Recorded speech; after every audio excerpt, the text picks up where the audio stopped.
நல்லா இருக்கும், எல்லாருக்கும் பிடிக்கும். The Chennai Silks in தரமான ஆடி, பெருமை மிக ஆடி.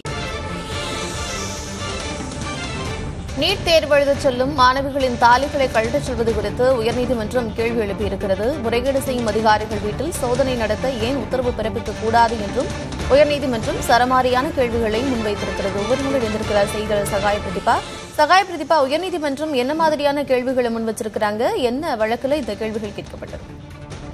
கார்த்திகா, 2019ஆம் ஆண்டு நீட் தேர்வு மோசடியில் புரோக்கராக செயல்பட்டதாக கூறப்படும் தருண் மோகன் தன்னை வழக்கிலிருந்து விடுவிக்க கோரி மதுரை கிளையில் வழக்கினை தாக்கல் செய்திருந்தார்.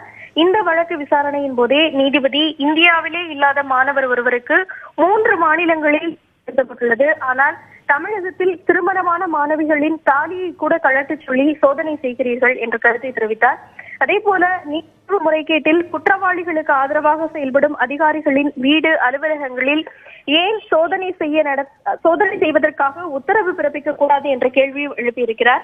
வழக்கின் பின்னணி குறித்து பார்த்தோமானால் 2019ஆம் ஆண்டு நடந்த நீட் தேர்வில் ஆள்மாறாட்டம் செய்து தேர்ச்சி பெற்று சென்னை சேர்ந்த பல மாணவர்கள் தேனி மருத்துவக் கல்லூரியில் சேர்ந்தது தெரிய வந்தது. இந்த வழக்கில் 27வது குற்றவாளியாக உள்ள தருண் மோகன் தன்னை வழக்கில் இருந்து விடுவிக்கும்படி வழக்கினை தாக்கல் செய்திருந்தார். இந்த வழக்கு நீதிபதி புகழேந்தி முன்பாக இன்று விசாரணைக்கு வந்தது.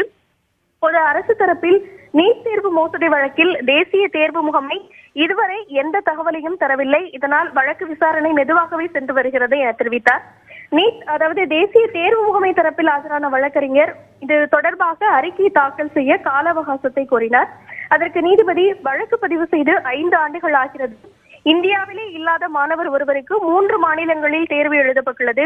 ஆனால் தமிழகத்தில் திருமணமான மாணவிகளின் தாலியை கூட கழட்டச் சொல்லி சோதனை செய்தீர்கள். சிபிசிஐடி கேட்ட ஆள்மாறாட்டம் தொடர்பான ஆவணங்கள் இதுவரை தேசிய தேர்வு நடத்தும் முகமையால் வழங்கப்படவில்லை. இது தேர்வு முகமை குற்றவாளிகளுக்கு உடந்தையாக